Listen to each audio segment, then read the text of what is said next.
So I want to talk about sports now. So I think that it has been kind of insane what has been happening in sports, specifically the NBA. Recently it's come out that there is a lot of NBA players that have a lot of investments in Israel. A little too many investments, specifically in their drone defenses. Talking about Steph Curry, talking about Kevin Durant. There was the NBA All-Stars this weekend. And oh my God, Israel was brought up a lot because there is a specific player. Let me find this motherfucker. And this player is from Israel. And he ended up, this guy, Dani Avdija. Avdija. He ended up winning the most amount of votes, and we all fucking know that he did not deserve it because he won like 2 million people who voted for him. And I'm sorry, this motherfucker does not deserve 2 million votes. Like, I'm sorry, he doesn't, like, at all. At all. No, he's a NBA star, but he's not that fucking good to win the most amount of votes. No. So he is also an IDF. And so obviously a lot of people were very sus when he won the most amount of votes because we're like, Israel obviously was involved. And Israel was brought up quite a bit during these All-Stars. And so I thought we could just talk about how much Israel was brought up. Because, wow. I have lost so much respect for so many basketball players. I am not going to lie. Like, a lot. But someone who I have not lost respect for is Spike Lee. Film director Spike Lee, a longtime New York Knicks superfan, is also courtside at the 2026 NBA All-Star Game in Los Angeles, wearing a black and white keffiyeh-style jumper and a Palestinian flag patterned sash. Deni I can't pronounce his fucking last name. A former IDF member and current Portland Trail Blazers forward is making his first All-Star appearance during the weekend's festivities. This is what I'm fucking talking about. Look how fucking fly he looks. He's making a fucking statement that he stands with the Palestinian people and he's saying, fuck you, you fucking IDF baby murderer. Love it. So LeBron James, I think, completely has destroyed his career, his legacy, everything. Because this is what this motherfucker had to say when asked about Israel. Ms. Libby from Channel 14 in Israel. For all the Israeli fans, what message would you like to send for Israel? And also, what do you think about Deni Avdija? Well, I've been quoted on Danny already. And they asked me what I thought about this season. I said I believe he was an all-star. And, I mean, he is an all-star. He's playing, exceptional, basketball.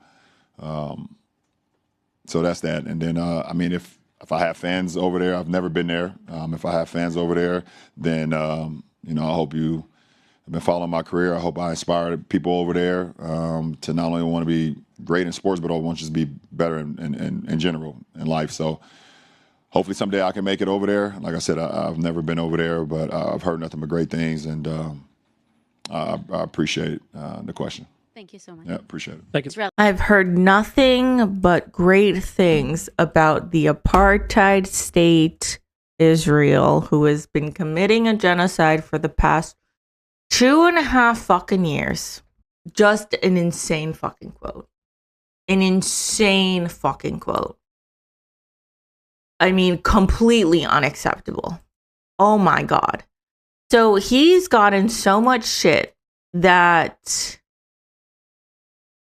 Mehdi Hassan, who I fucking love, from ZETEO, wrote an open letter and I thought we should read it because I think it's important to acknowledge what a fucking disgusting statement this was. An open letter to LeBron James on Israel, Gaza, in, quote, nothing but great things.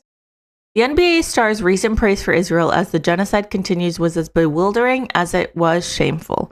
What happened to his support for social justice? Okay. Also, subscribe to ZETEO. They do incredible work. Dear LeBron, you have built a reputation, perhaps even a brand, on the idea that silence is complicity. You made that clear in 2017 when you loudly condemned far-right violence in Charlottesville and dismissed Donald Trump as the, quote, the so-called president.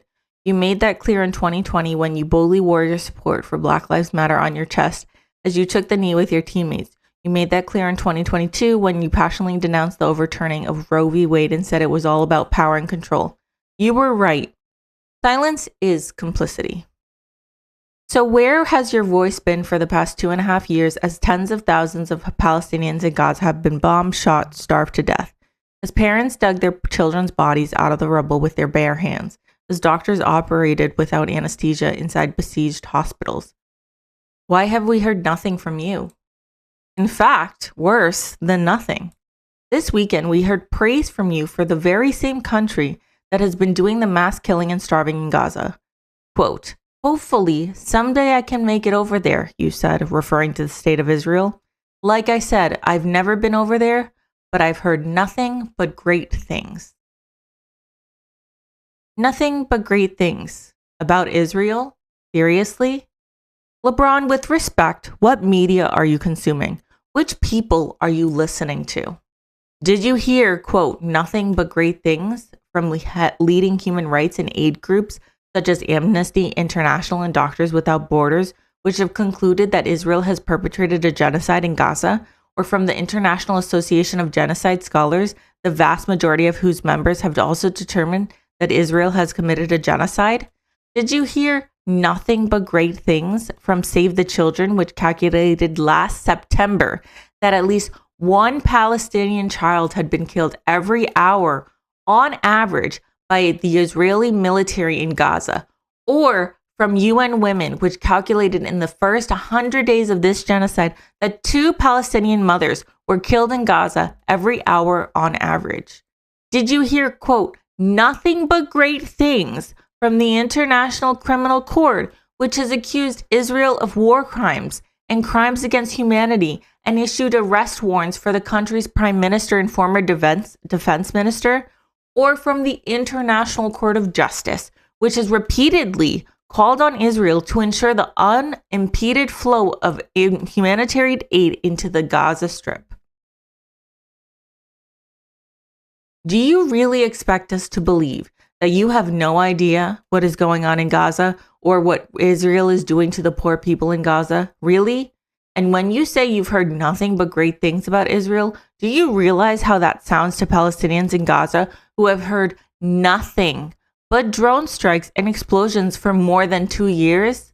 Or how that sounds familiar to the family of Palestinian basketball star Mohammed Shalen, nicknamed the Earthquake, who was killed by Israel while trying to get food for his daughter last August? You have made clear to us over the years that you see yourself as more than an athlete. You regard yourself as a cultural, economic, and yes, political force. A billionaire sports star who rightly insists that sport and politics cannot be separated when justice and equality are on the line. Except, apparently, when it's justice or equality for the Palestinians. Look, no one is asking you to propose a detailed solution for Middle East peace, or to endorse the boycott, divestment, and sanctions BDS movement, or even to say free Palestine. It is much simpler request. Can you merely acknowledge the mass civilian suffering in Gaza? Can you show the same moral clarity for the murdered children of Gaza that you summoned so effortlessly when the murdered children were Trayvon Martin and Ma'Khia Bryant? Can you speak out against, rather than in favor of, foreign government that millions of your tax dollars help fund? After all, you, of all people, have never been shy about making contentious political statements.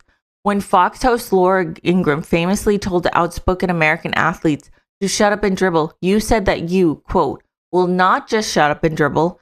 I get to sit up here and talk about what's really important. You were loud and proud. You were bold and brave. You were, in the eyes of many, Alex, I don't know what that word is.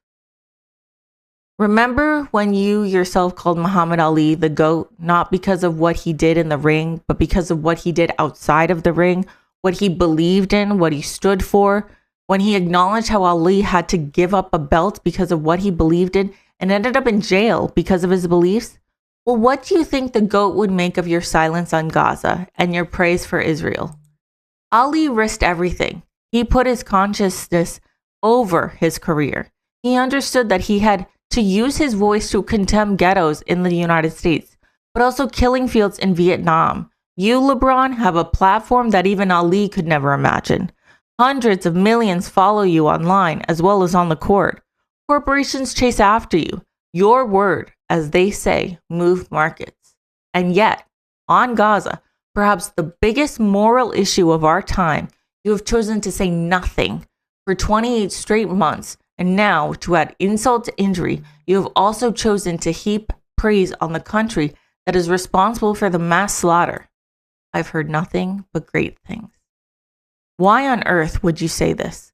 Is it fear of backlash from your corporate sponsors, from your fan base, or from the NBA, which has rolled over for the Israeli government in the past? If that's the case, then at least be honest about it. Don't pretend this is you trying to be neutral on a controversial topic. Neutrality in the face of a genocide is not even neutrality. It is, like silence, complicity. LeBron, we don't need you to solve Gaza. We need you to see Gaza. We want you to acknowledge Palestinian lives as worthy of the same empathy you have so powerfully demanded for others. History has a long memory. It will remember those who raised their voices against injustice and those who stayed shamefully silent. Sincerely, Mehdi.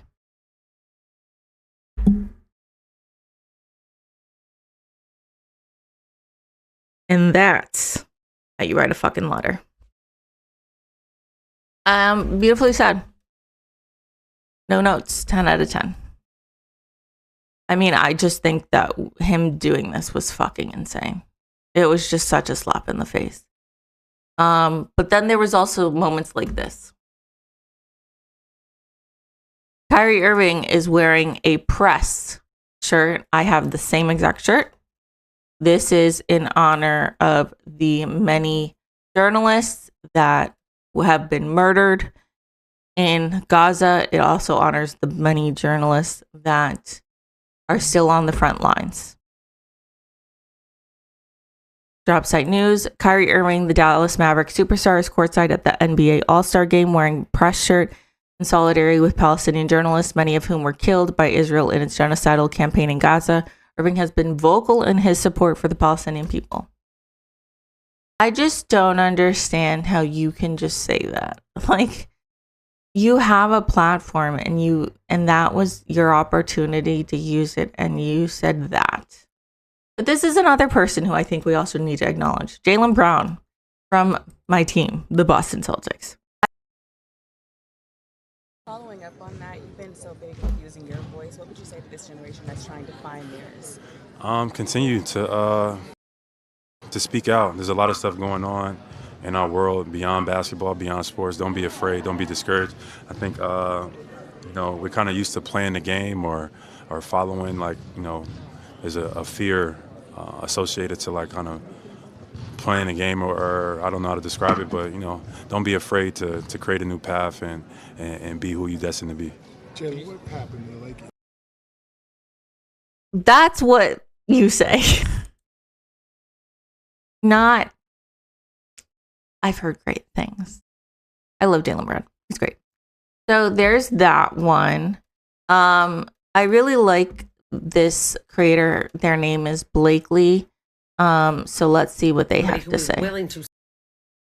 I may not be a sports guy. Like, I don't even know what teams they play for. I know it's basketball, but I can tell the difference between somebody who is willing to stand up against genocide and for human rights and someone who's not willing to do so and willing to look the other way and pander to a genocidal ethno-state in order to probably get contracts and money, future brand deals and investments in Israeli tech companies. And no, this time I'm not talking about Steph Curry, who also was a Zionist with a bunch of ties to Israeli tech companies, so also participating in the apartheid regime. No, I'm talking about Mr. LeBron James. And before I show you this insanely cringe-ass clip of him, I want to remind everybody that he was very active during Black Lives Matter. There was a picture of him, I remember, going viral, of him reading Malcolm X's memoir, of him advocating for Black Lives Matter, of him being told to shut up and dribble, and him pushing back on that and defending people in sports being politically engaged and standing up for human rights. Human rights, human shites. You know what I'm saying? Who cares? Beasley B from Channel 14 in Israel. For all the Israeli fans, what message would you like to send for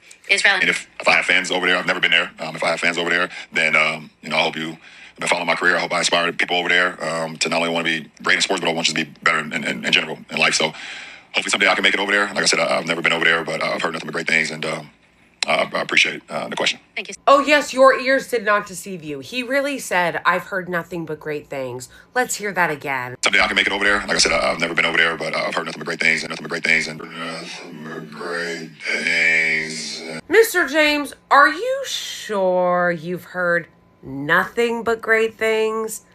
You've heard nothing but great things? Really? You sure about that? You sure about that? Remember, I put at the beginning of the clip to keep in your mind that she says she was from Channel 14. Channel 14 in Israel is a far-right, radical, ultra-nationalist channel that not only regularly, like as a course of regular business, calls for the genocide of the Palestinians, but then they invited a guy who a Palestinian to death, and they brought him on to celebrate him. They actually held right to protests. But I guess he'd never heard of this outlet either, since hit it, King James. Heard nothing but great things. So in contrast to Mr. I've heard nothing but great things about Israel, apparently he hasn't had a phone or been outside of his house in the last 3 years. Kyrie Irving, some bad faith Zionists, started trying to accuse him of being anti-Semitic for being pro-Palestine, and he shut that shit down. Movie and the book. Can you please stop calling it a promotion? What am I promoting?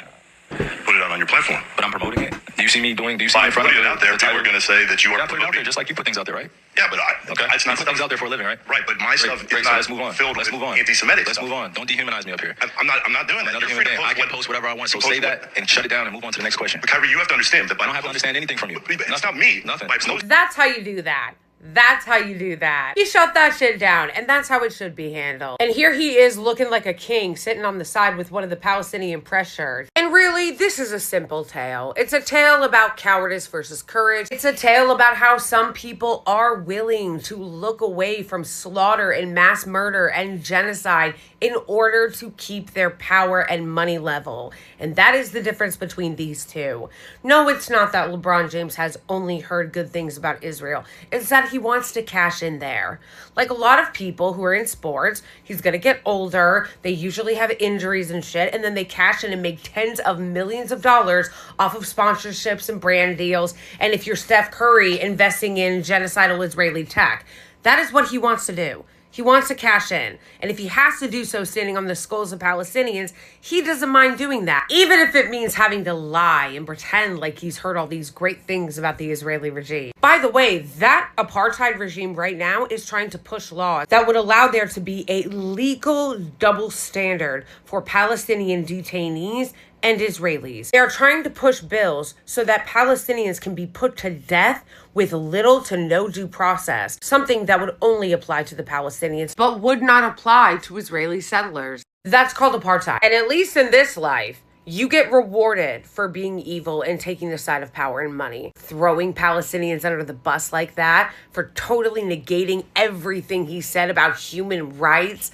during the Black Lives Matter movement, pretending he cared so much about these movements. Or maybe he really did care during Black Lives Matter, but it was only for him and his group. When it came to the Palestinians, he could give a fuck less. But since we live in an upside down world where good people get penalized and people doing evil get rewarded, Kyrie Irving is the one who was constantly coming coming under attack, being accused of being anti-Semitic, being smeared in the media, despite the fact that he is the one that is on the right side of history. So here's my professional sports opinion. In a world full of LeBron Jameses, be a Kyrie Irving. Free Palestine. Free Palestine. And it's true. So honestly, Kyrie, Jaylen Brown, those are the only two main people that I know that have said anything about Palestine. I haven't really seen much on anyone else, but I'm seeing a little too many fucking Zionists. That's what I'm seeing. It's pretty disheartening. But yeah, I think it was just such a disappointment to see, like, and like, this is why you don't idolize athletes, you don't idolize celebrities, but I think it is still significant to see the difference between people who have a moral stance and are willing to stand up for what they believe in versus the people who could give two fucks. I think that's pretty significant. There was also this situation. These are about Bad Bunny. Like, it was like a weird NBA thing. So someone asked Devin Booker about Bad Bunny, and I just want to see like I just want to show the difference between the two answers because I think it's significant. Okay. From the Grammys to the Benito Bowl to now, Yeah. how does it feel to be a part of that milestone? And also, for the fans in Puerto Rico, what do you think about Bad Bunny's performance? I'm Mexican. I know, but how does it feel to be part of the momentum of the Latino culture? I didn't watch it, to be completely honest. Next question. Hey, both. Obviously, All Stars and Like, what a dick answer. So basically what she said, like, he said, I'm Mexican. I didn't watch, to be completely honest.